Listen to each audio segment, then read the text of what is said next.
жаңы эле түштү. Бишкек-Ош унаа жолуна кар көчкү түштү. Бүгүн саат 12:20 Бишкек-Ош унаа жолунун 447-чакырымында кар көчкү түштү. Учурда жол убактылуу жабык экенин Кыргыз автожол түштүк мамлекеттик ишканасы билдирди. Тазалоо иштерине ишканага караштуу номер 23 жол тейлөө мекемеси тарабынан жүргүзүлүүдө. Коопсуздукту капысыз кылуу максатында атайын техника тартылып, жолду тазалоо иштери активдүү уланууда. Кошумча маалымат берилет. Ошондой эле лицензияны арзыбайт этишим 3 айлык Жеке менчик автомектептердин тагдыры эмне болот? Президенттин иш башкармалыгынын башчысы Каныбек Туманбаев социалдык тармактагы баракчасына айдоочулук күбөлүктөрдү сатууну токтотуу жана жол коопсуздугун камсыздоо максатында автомектептердин иши толугу менен реформаланып жатканы тууралуу билдирүү жазды. Төмөндө анын билдирүүсүнүн толук текстин беребиз. Бүгүн жеке автомектептеринин өкүлдөрүнүн наразычылык жыйынын интернеттен көрдүм. Ошол тууралуу жооп берип коеюн. Эми жашырбай эле ачык моюнга алалы.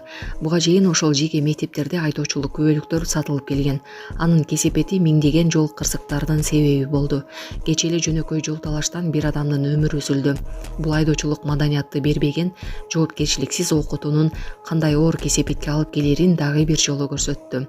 Бүгүн жолдо болуп жаткан көрүнүштөрдү ачык айтууга убакыт келди. Бул башаламандык. Канчалаган адамдар жол кырсыгынан каза болду. Канчасы өмүр бою майып болуп калды. Ар бир кырсыктын артында сынган тагдыр, ыйлаган ата-эне, жетим калган бала турат.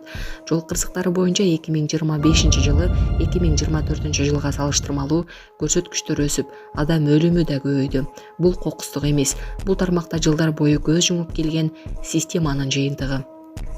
Бүгүн айрым жеке автомектептердин ээлери унаа каражаттарын каттоо жана айдоочулук күбөлүк берүүчү мамлекеттик органга келип, бизди эч ким эскерткен эмес, эмне үчүн лицензиябыз алынууда деген дооматтарды айтып жатышат. Бирок бул чындыкка дал келбейт. Биз бардык жеке автомектептердин жетекчилерин ынтымак урдого чогултуп, бул багытта жүргүзүлө турган реформалар тууралуу алдын ала так жана ачык эскерткенбиз. Ошондуктан бүгүн уккан эмеспиз деген жүйө кабыл алынбайт. Биз жеке автомектептер кандай окутуп келгенин жакшы билебиз. Бүгүн анын кесепетин бүтүндөй коом сезип жатат. Курсанттар теориялык экзамендерден бир нече жолу өтө албай жатышы бекерден эмес.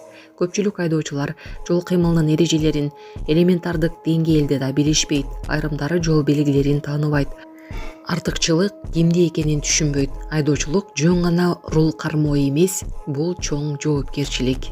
Сонун жаңылык. Сиз билген жана ишенген Умбем клиникасы эми сизге дагы да болсо жакыныраак болду. Анткени бизде жаңы филиал ачылды. Андыктан келип, өзүңүздүн жана жакындарыңыздын ден соолугуна кам көрүшүңүздү сунуштайбыз. Биздин жогорку даражадагы дарыгерлер төмөндөгү адистиктер боюнча кабыл алат. Стоматология, гинекология, терапия, лор, хирургия, педиатрия, урология, УЗИ жана башка адистиктер. Лабораториялык анализдин 5000ден ашуун түрү алынат. Жогорку даражадагы стерилизациялоо. Биздин дарек ВДНХ метросу, Кондратюка көчөсү 2. Телефон номерибиз 8925 103 22 55. Кабыл алууга алдын ала жазылып келүүңүздөрдү суранабыз. Умбем клиникасы. Сиздин ден соолугуңуз, биздин камкордук. 2 жылдан бери кескин өстү контракттык баа. Ата-энелер дагы абдан бизге Окуу жайдагы контракт бааларын көзөмөлгө алуу пландалууда. Бул тууралуу жогорку кеңештин комитетинин жыйынында монополияга каршы кызматтын төрагасы Жээналы Орозбаев билдирди. Орозбаев алар учурда тиешелүү өзгөртүүлөрдү даярдап жатканын айтты. Бишкекте ылдамдыкты саатына 155 чакырымга чыгара айдаган жигит айыпка жыгылды. Авто жигиттин эжесиники экени аныкталган. Патрулдук милициянын башчысы мынтип айдоо өтө кооптуу экенин эскертип, 15 000 сомдук айып пул кагазын тапшырды. май төгүсө дагы баланы сыйып койсо дагы жайлап койсо эч нерсе болбойт. Кайра жууп койгонго. Жарнама тартам деп сууну булгаган жаран кармалды. Социалдык тармактарда экологияны булгаган жаран кармалды. Бул тууралуу Ош облустук ички иштер башкармалыгынын басма сөз кызматынан кабарлашты. Социалдык тармактарда жаран килемдерге боек төгүп, аны агын сууга жууп, килемдерди жардамалаган видео тараган. Бул факт Алай Рипке каттууга алынып, тергөөгө чейинки тергөө иштери башталган. Анын жүрүшүндө видео Алай районунун Сары Ой жайлоосуна кетип бараткан жолдо 1996 жылы туулган жаран тарабынан тартылгандыгы аныкталып, ага карата түшүндүрүү иштери жүргүзүлгөн. Текшерүүдө чогултулган материал боюнча мыйзамдуу чара көрүү үчүн экологиялык жана техникалык көзөмөл кызматынын Ош регионалдык башкармалыгына жөнөтүлөт. Эненин жүрөгү чыдаш кыйын экен. Сиздерден көптөн көп суранабыз. Апалар, аталар, эжелер жардам берилечи. Ассалому алейкум, урматтуу кыргыз элим. Буга чейин сиздердин жардамыңыздар менен Турциядан 5 жолу операция болуп келдик. Эми 2026 жылы 6 операциябызга муктаж болуп турабыз. Сиздерден ошо $10.000 акчабыз жетпей турат. Сиздерден көптөн көп суранам. Баары өзүбүзгө караштуу, мошенниктерден эмеспиз. WhatsApp номерибизге да чалсаңыздар болот. Биздики баары баламдын видеосун да көргөзүп турам сиздерге. Сиздерден көптөн көп суранам. Баланын бир жери ооруса эненин жүрөгү ооруйт дегендей кыйналып кеттик. Азыркы мезгилде ушу тез арада бизге акча керек болуп турат. Баланын көзү жылтыраса эненин жүрөгү чыдаш кыйын экен.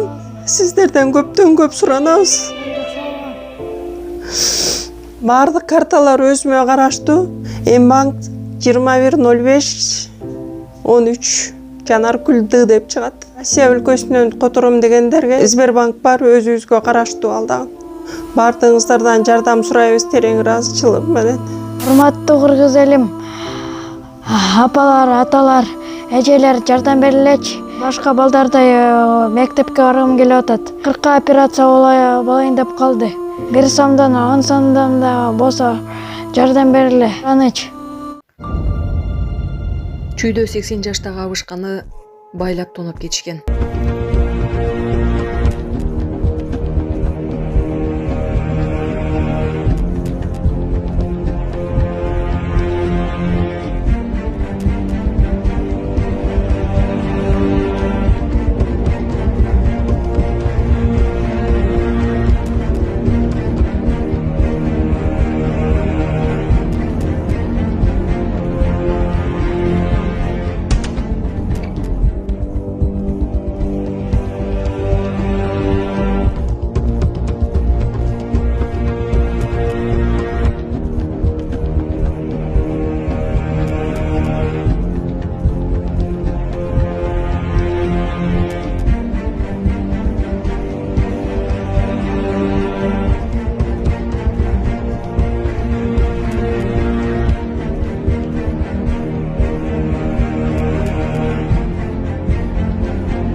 Ошондой эле лицензияны отзывать этиш үчүн 3 айлык даярдоо беришет. Биз 3 айдын ичинде 3 айдан мен ал 10 айлык менен иштеймби же иштебеймби же ошол эле мектебимди жаап туруп жүктөп кетемби же ошо мен чечим чыгарам да мен. Азыр мен 3 ай мен алдын ала өзүм иштеген алдында кызматкерлериме кандай кылам мен? Кандай чара көрөм? Кандай түшүндүрмө иштейм? Аренданы дачы кандай төлөйм? Курсанттарга эмне дейм? Окуучуларга эмне дейм? Мисалы келип аткан окуучуларга. Мейли ал окуйт аткан курсанттар, турган курсанттарга эртең иштей турган мен мисал деп коеюн. Эртең 1 февралдан баштап мен зарплата төлөшүм керек. Бирок төлөй албайм. Эмне енді ақша жоқ. Мен жаңы набор қылған жоқпын. Ошол ақшаларды мындай бөлүштүрөсүң да, бухгалтерия бөлүштүрөт. 1 февралдан анда баарыбыз деген ишчилерибизди кетириш керек. Алар башка жумуштар менен чет өлкөгө же биз жерге каяакадыр кетиш керек да. 6000 адам иштен бошош керек. 2 жылдан бери кескин өстү контракттык баа. Ата энелер дагы абдан бизге мына эл өкүлүсүз жогорку окуу жайда иштейсиз, тынымсыз мына мен тиги өздүк баракчама жазышат да. Ошону да бир чекти коюшубуз керек. Мен ошол баалардын кескин өсүүсүнө каршымын. Бул элдин чөнтөгүнөн. Бирок ошол эле учурда кээ бир ректорлор ушунчалык бааны контракттык бааны коюп алып туруп, анан ошол элдин чөнтөгүнөн тиги жон терисин тиги жонуп туруп берет ошол контракттык акчаны. Анан каалагандай чартаңбай тээп чет мамлекеттерде жүрөт. Контракттын эзебинен. Элибизди ойлошубуз керек да. Ошо баа дегенде баа саясатында биринчи кезекте элдин чөнтөгүн ойлойлу. 2016 жылы демилгеленип, бул билим берүү тармагы монополияга каршы жөнгө салуудан алынып салынган. мындайча айтканда билим берүүдөн башкасы деп туруп жазылып калган. Азыр биз кайра сунушту берип атабыз. Себеби дегенде 2 эседен да көп баа 1 жылдын ичинде 50 миңдиктер 100 миңге 120 миңге контракт өзүп кетти да. Анын баарын биз анализ кылып даярдадык. Ал боюнча азыр кайрылып атабыз. Мына тиги экономика жана коммерция министрлиги да. Андан тышкары кече гана улуттук университетте дагы бизде азыр текшерүү укугу бар. Жана формирование себестоимости оказанных услуг деп. Ошол боюнча мынакей 23 миллион сомду кайра кайтарып бергиле деп атабыз элдерге. Мындай туура эмес алынган акча. Абдрахманова университетине 13 миллионду кайра кайтарып бергиле деп атабыз. Ал боюнча иш чараны алып барып атабыз. Туғандар, май төгілсе дағы, балаңыз сыйып қойса дағы, жайлап қойса, еш нәрсе болмайды. Қайрақ жуып қойғанға, өте мына айтқанда, удобный туғандар, мынаке. Қазір жуып полный жақсағыз көрсетіп туғандар. Кавралин, ей! Мынаке туғандар. Жуып, праска. Урматтуу кыргыз элим, урматтуу алайлык туугандар. Будан бир канча күн мурда мен ушул жерде реклама тарттым эле. Кавралинге краска төгүп, сууга жууп. Мен экологияга, жаратылышка зыян келтиргенимди билбепмин. Бүгүн мага Алай райондук ички иштер бөлүмүнөн түшүндүрүштөрү жүргүзүлдү. Мен жалпыңыздардан кечирим сурайм. Мындан кийин мындай шоктук кылбайм. Мындай кадамдарга мындан кийин барбайм. Дагы бир жолу мен сиздерден кечирим сурайм.